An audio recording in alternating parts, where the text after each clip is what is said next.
Continuing with Book 3, Chapter 68, Verse 12.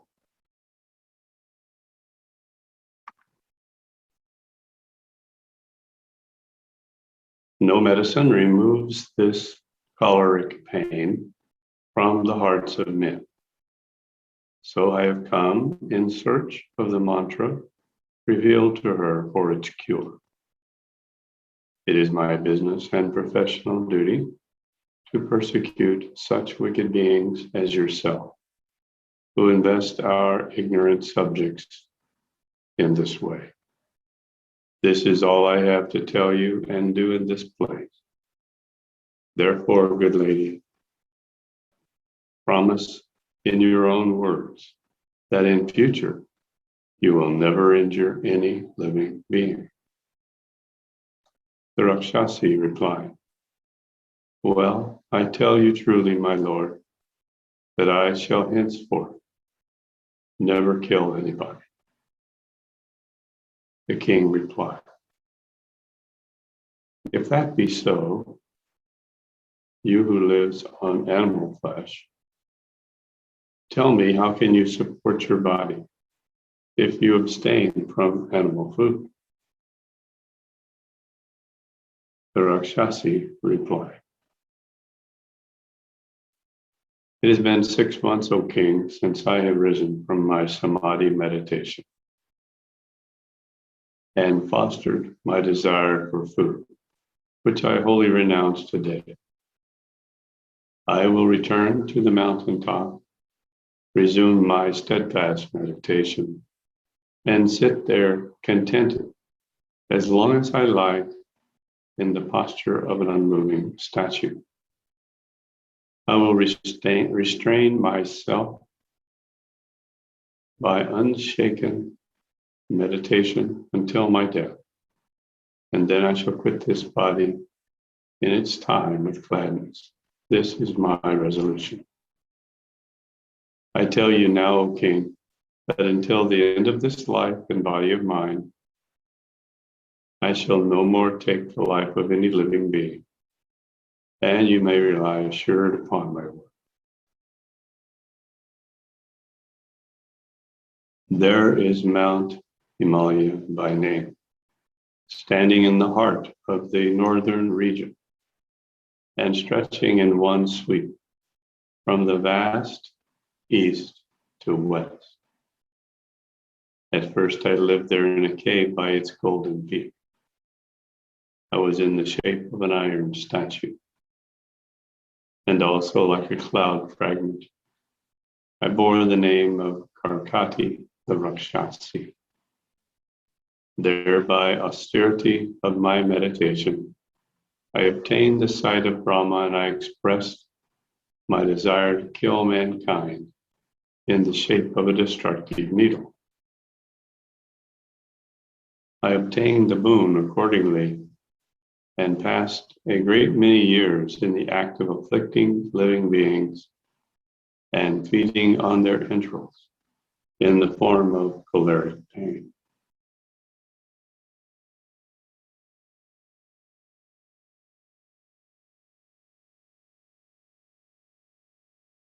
Then Brahma prohibited me from killing the learned, and he instructed me in the great mantras. He gave me the power of piercing the hearts of men with some other diseases that infest all mankind. I spread myself far and wide in my malice and sucked the hard blood of men, which dried up their veins and arteries and emaciated their bodies. Those I left alive after devouring their flesh and blood beget a race as lean and without veins as they had become themselves. You will be successful, O happy king, in getting the mantra for driving away cholera pain, because there is nothing impossible for the wise and strong cannot attain. Receive immediately, O king, the mantra that Brahma uttered to remove choleric pain from the cells of arteries weakened by cholera. Come and let us go to the nearby river. After you are both prepared by washing and purification, I will initiate you with the mantra. Vashishta said.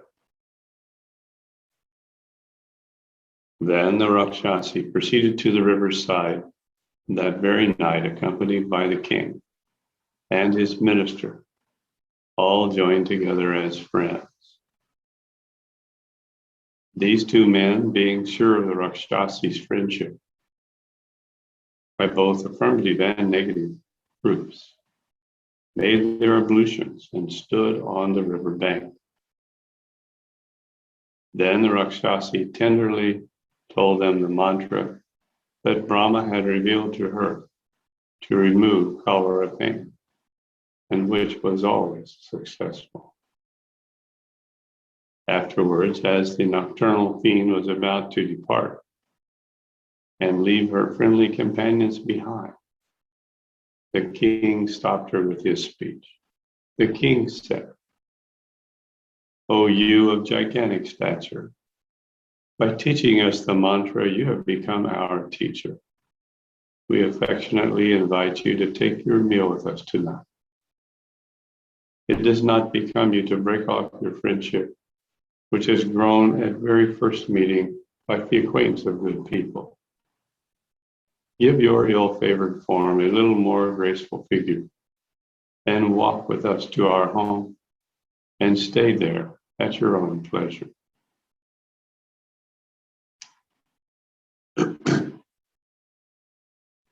The Rakshasi replied, "Can you well provide a female of your own kind with her proper food?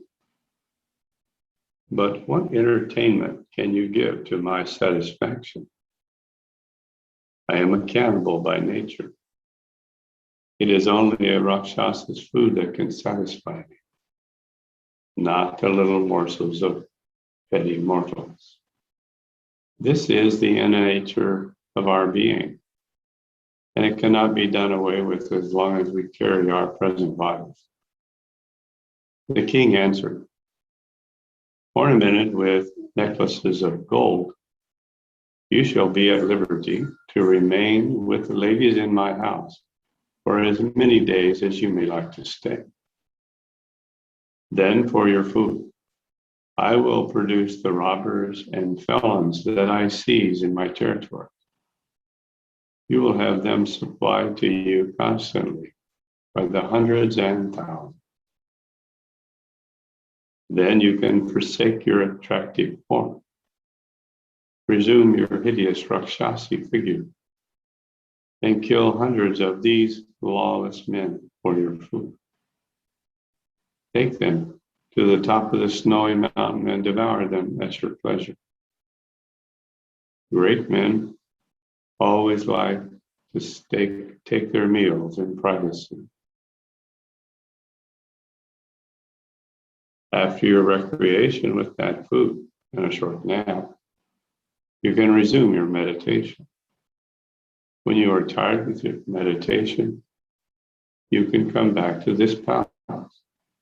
You can then take other offenders for your slaughter.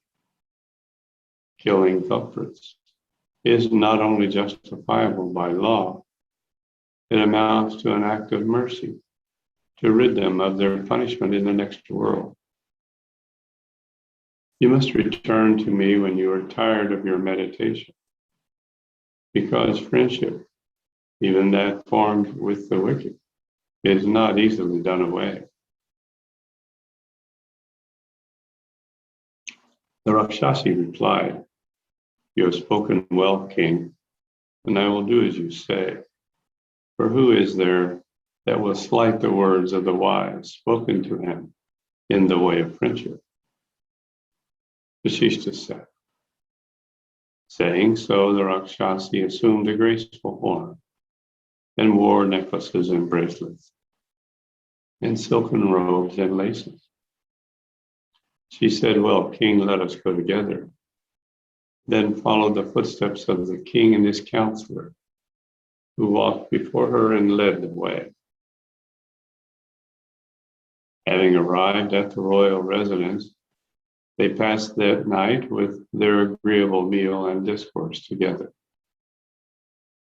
As it became morning, the Rakshasi went inside the house and remained there with the women.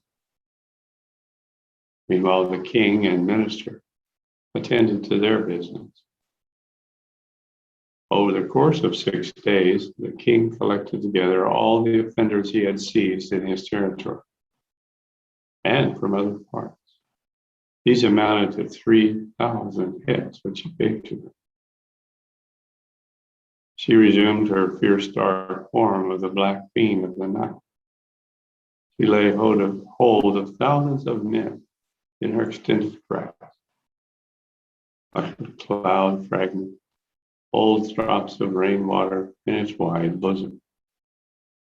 She took leave of the king and went with her prey to the mountaintop. Just like a poor man takes gold that he happened to find in some hidden place. For 3 days and nights, she refreshed herself with her food and rested.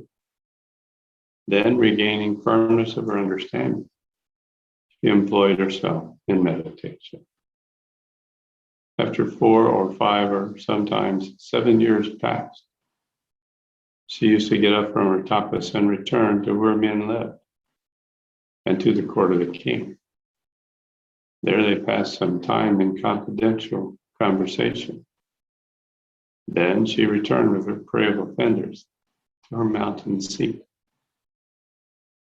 Thus, freed from cares even in her lifetime, she continued to remain as a liberated being in the mountains.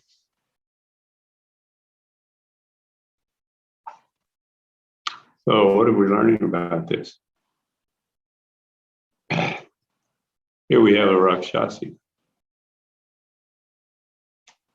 who promised she would give up eating all the people. Said she would meditate until she died and her body was dead. This was her plan.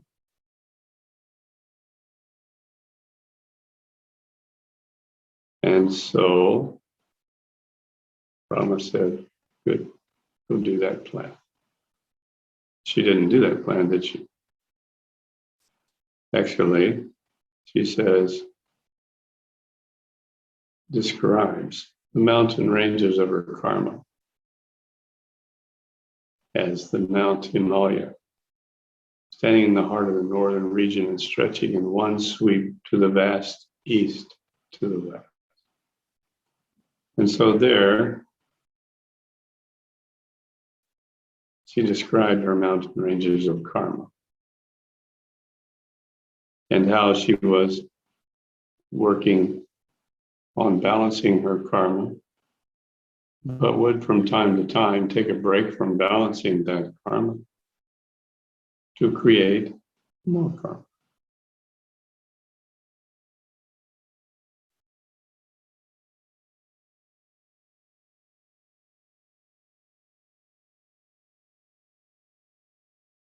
Beginning with chapter 83.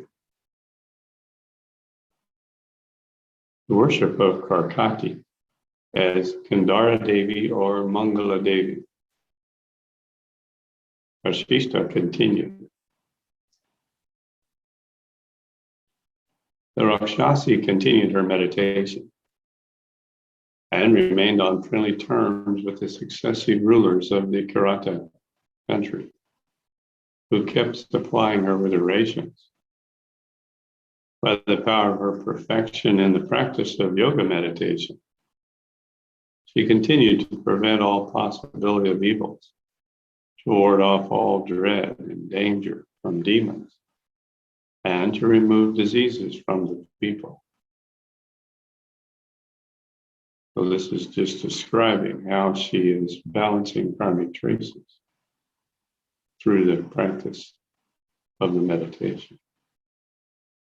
Over the course of her many years in meditation, she used to come out of her cell at certain intervals and call at headquarters to take the living creatures collected and kept to be our victims. The practice is still observed by the kings of that place who sacrifice animals to her departed ghost on the hill, because none can be negligent to replay the good services of his benefactor. At last, she ceased her meditation, and for a long time, she stopped appearing where men lived to lend her aid in removing their diseases, dangers, and difficulties. Then the people dedicated a high temple to her memory and installed a statue of her in it under the name of Gandhara Cave and Mangala Devi, auspicious goddess. Since then, it is the custom of the chiefs of the tribe to concentrate a newly made statue in the honor of Gandhara Devi, the goddess of the valley, after the previous one is disfigured and broken. Any kings of the place who out of this his vileness fails to consecrate the new statue of the goddess Gandhara brings great disasters on his people out of his own perverseness. By worshiping her, man obtains the fruits of all his desires. By neglecting it, he exposes himself to all sorts of evils and disasters. These are the results of the goddess' pleasure or displeasure with her devotee. Dying and ailing people still worship the goddess with offerings for remedy of their illness and to secure her blessings. In turn, she distributes her rewards among them, those who worship her in her statue or picture. She bestows all blessings on young babies and weak calves and cows. She kills the hardy and proud who deserve death. She is the goddess of intelligence and favors the intelligent, and forever resides in the land of the Karata people. Chapter 84. Imperfect words used to guide to understanding the power of the mind. Vasishta said, Rama, I have told you the worthy legend of Karkati, the Rakshasi of Himalayas, from beginning to end. Ram replied, but how could one born in a cave of the Himalayas become a black Rakshasi, and why was she called Karkati? These I want clearly explained. Vasishta replied, Rakshasa cannibals originally are of many races. Some are of dark and others of fair complexions, while many have a yellowish appearance and some of a greenish shade. As for Karkati, you must know that there was a Rakshasa named Karkata because of his exact resemblance to a crab. I only told you the story of Karkati because of her questions, which I remembered and thought would serve well to explain the omniform God in our discourse into spiritual knowledge.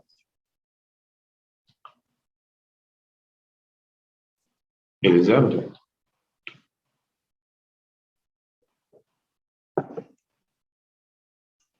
that the pure and perfect unity is the source of the impure and imperfect duality of phenomena. And this finite world has sprung from its supreme cause, who is without beginning or end. These float like the waves upon waters, which apparently are of different forms, and yet essentially the same with the element upon which they seem to move. So creations, whether present, past, or future, are all situated in the Supreme Spirit. As wet wood, when ignited, serves to provide heat and invites the apes of the forest to warm themselves in cold weather, so the externally shining appearance of the world invites the ignorant to rely upon it. Such is the temporary glow of the ever-cool Spirit of God in the works of creation, which shows itself in many forms without changing its essence. The absent world appeared, and its unreality appears to consciousness as a reality, like figures carved in wood. As the products of the seed, from its sprout to the fruit, are all of the same species, so the thoughts, so the mind, chitta, are of the same nature as those originally implanted in it. According to the law of the continuity of the same essence, there is no difference in the nature of the seed and its fruit. So consciousness, chit, and the thoughts, chaitya, differ in nothing except in their form. Like the waves and water differ in external appearance and not in their intrinsic substance, lust. No demonstration can show any difference between thoughts, mind, and consciousness. Whatever distinction or judgment may make, it is easily refuted by right reasoning. Let this error therefore vanish. It has come from nothing to nothing, and like all causeless falsities, it fails of itself. You will know more of this, Rama, when you are awakened to divine knowledge. In the meantime, do away with the error of seeing duality that is different from the only non-existent unity.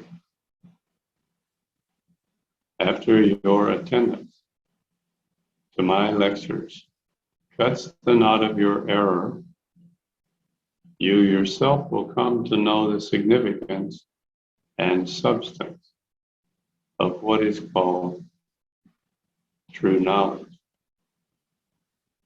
that is taken in different senses by various schools of philosophy.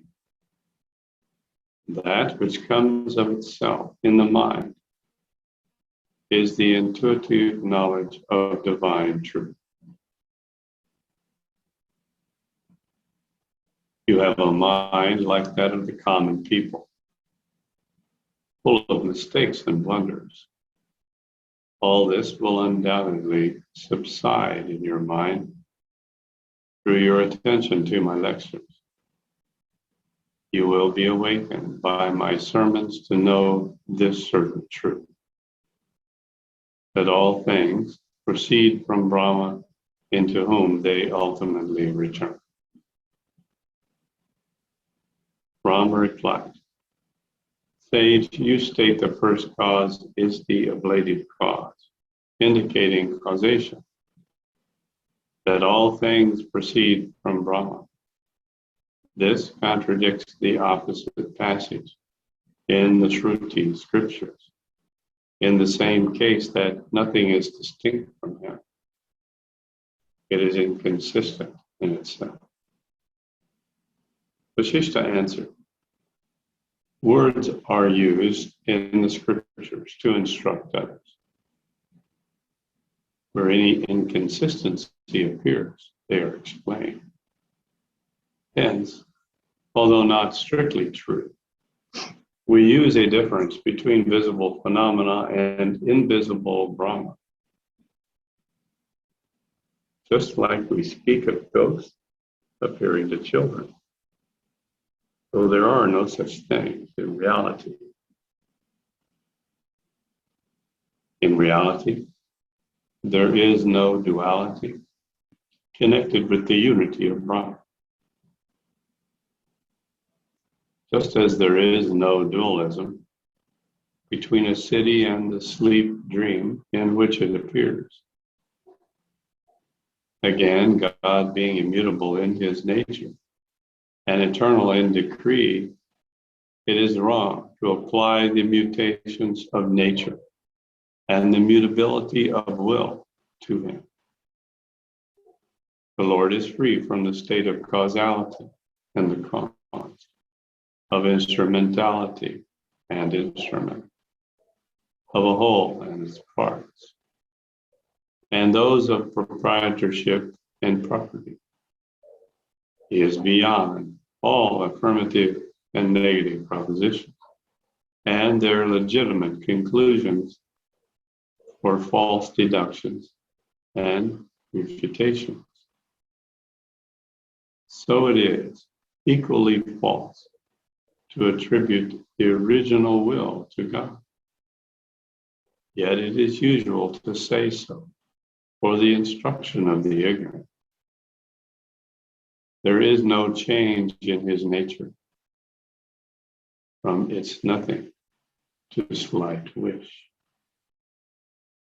These constant conscious terms and figurative expressions are used to guide the ignorant. The knowing you are far from falling into the fallacy of dualism. All intellectual conceptions cease upon the spiritual perception of God. There ensues an utter and dumb silence. When in time you come to know these things better, you shall arrive at the conclusion that all this is only one thing, an undivided whole without parts, and having no beginning or end. Well, what Vashishta is describing is how sadhana, spiritual practices, are constructed and used to gain the cooperation of the ego. The ego has become the captor of the jiva. The jiva has made many mistakes, creating a huge web of karmic traces. This web of karmic traces has literally become animated as the ego, and the web of karmic traces has become a jail capturing the jiva.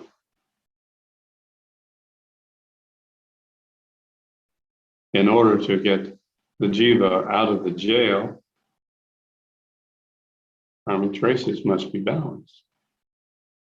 To balance these karmic traces requires that the jiva use the mind, which is illusory, but however is a tool, and the only tool that can be used to balance karmic traces.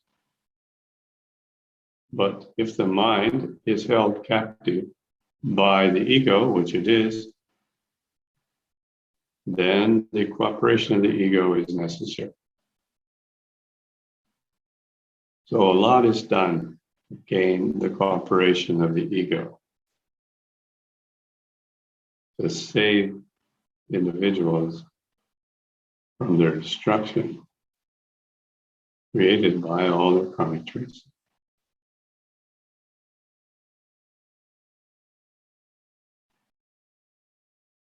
The jiva is a spark of consciousness.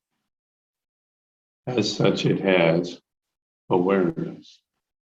and the ability, using the nervous system of the human being, to think a thought. The nervous system of the human being is the physical expression of the divine being that was created in Satyuga by Lord Brahman. However, it is quite distorted by the karmic traces residing in the physical, in the DNA. We know that the DNA indicates all the qualities of the physical body. How tall it is, color-wise, hair, the various features, how it appears. If the DNA is severely curtailed by karmic traces, then the physical body likewise is severely curtailed.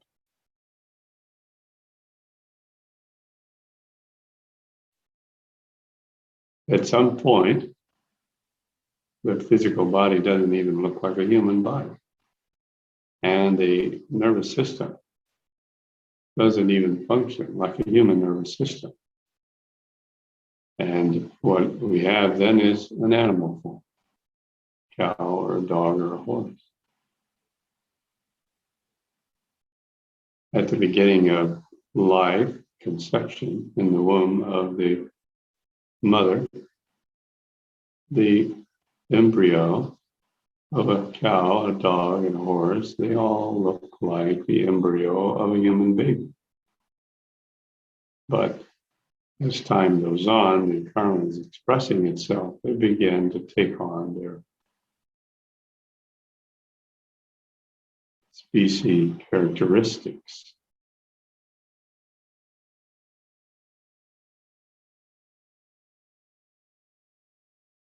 And one characteristic of the human being is the ability to use the physical nervous system in such a way as to think thoughts.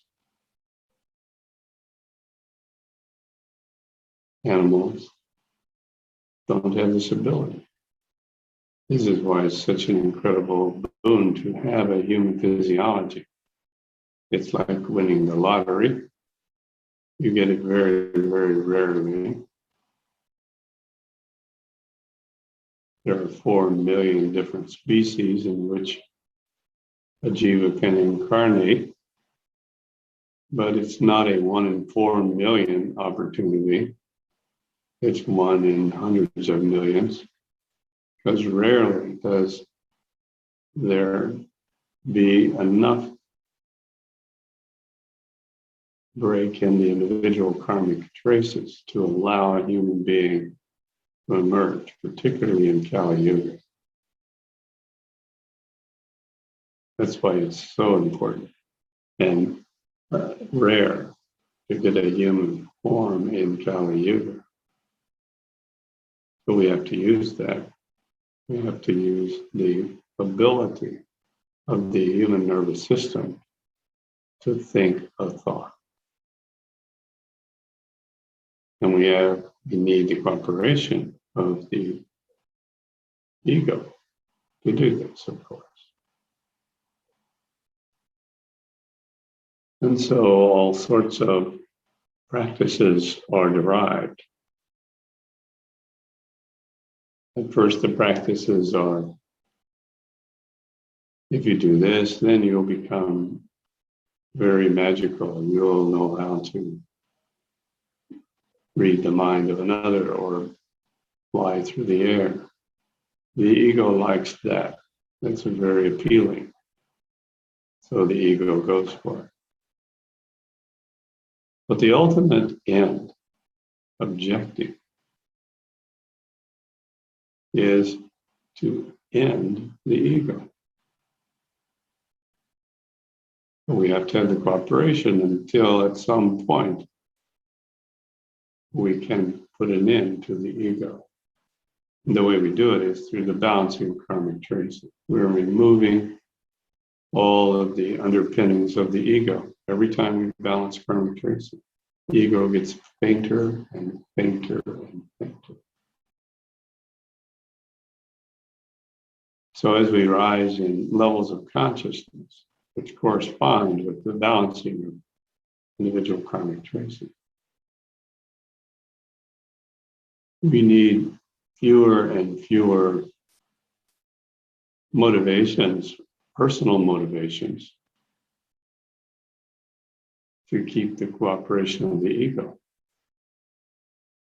Eventually, we need only the motivation that what we are doing in our sadhana by rising to higher states of consciousness is benefiting all of humanity.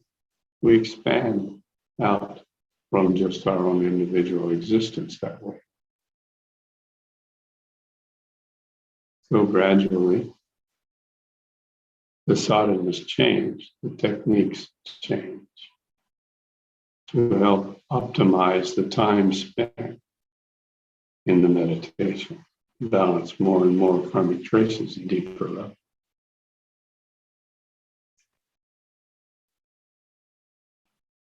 We have a question. Does the ego help in its own destruction with the hope it will gain back its power before its destruction? Well, the ego helps in its own destruction out of ignorance and weakness of itself. And the practice of conducting the meditation further weakens the ego. See, the ego has a false intellect. The ego's intellect is as illusory as the ego, and its ability is extremely limited. It can only make very superficial discriminations and decisions.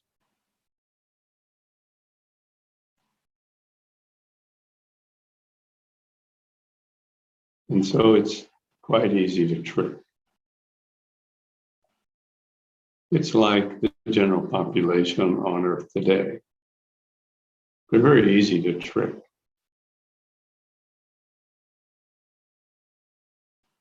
They're told, oh, you don't have to work. The government will give you money. Your job is just enjoy Netflix and order your food delivered. And we'll give you the money to pay for it. And don't worry, we will also pay for your house as well. We'll pay for everything. You have arrived in the care of your loving government. So people believe it. And the government says, but of course, you have to follow our rules. That's your exchange. You do what we say and we will provide for you. So people, they don't have any ability to reason that this is an impossible situation. So they accept it. They do whatever the government says. This is just basically the tricking of the ego on a very superficial scale. So the ego is not intelligent. The ego thinks it's very intelligent. The ego is totally unintelligent and can be tricked. Yes, the ego may be thinking, oh, I'll do this meditation in order to gain supernatural powers. But then the ego just basically forgets about that motivation in time and does the meditation in order to help humanity. But again, that is also not different from gaining supernatural powers, is it?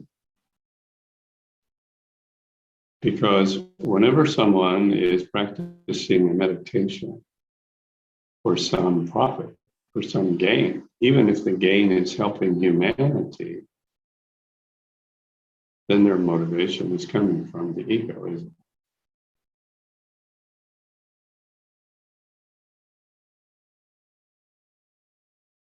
Ultimately, however, the ego becomes so thin and transparent, and it is basically just dissolved. It fades away. There isn't some big fight scene in which the ego is horribly slain with its head chopped off. It just all dissolves. Dissolves very peacefully.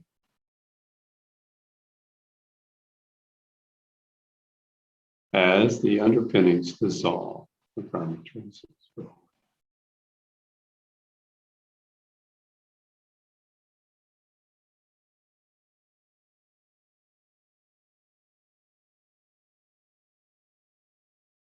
'27.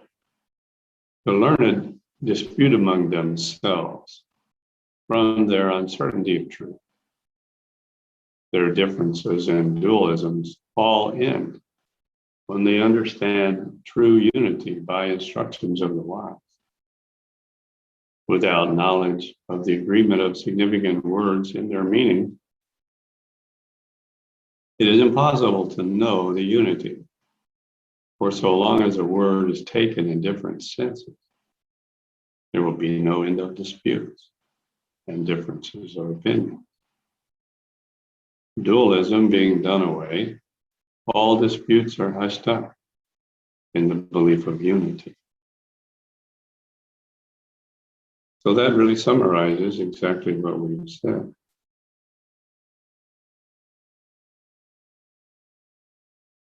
When you balance enough karmic traces,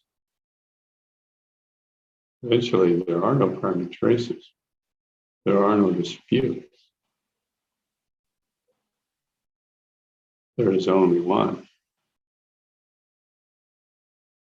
O support of Raghu's race, place your reliance upon the sense of the great sayings of the Vedas. Do not pay any regard to conflicting passages. Attend to what I will now tell you.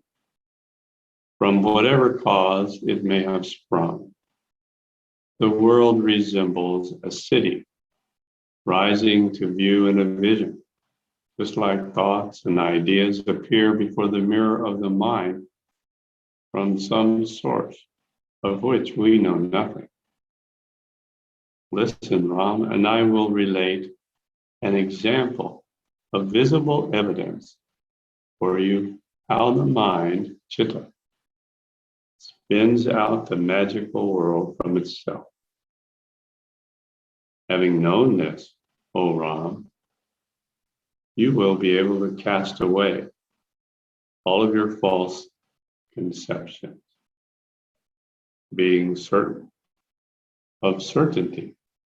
You will resign your attachments and desires in this enchanted and bewitching world. All these perspective worlds are machinations and the workings of the mind. Having forsaken these false fabrications of fancy, you will have tranquility of your soul and abide in peace with yourself forever.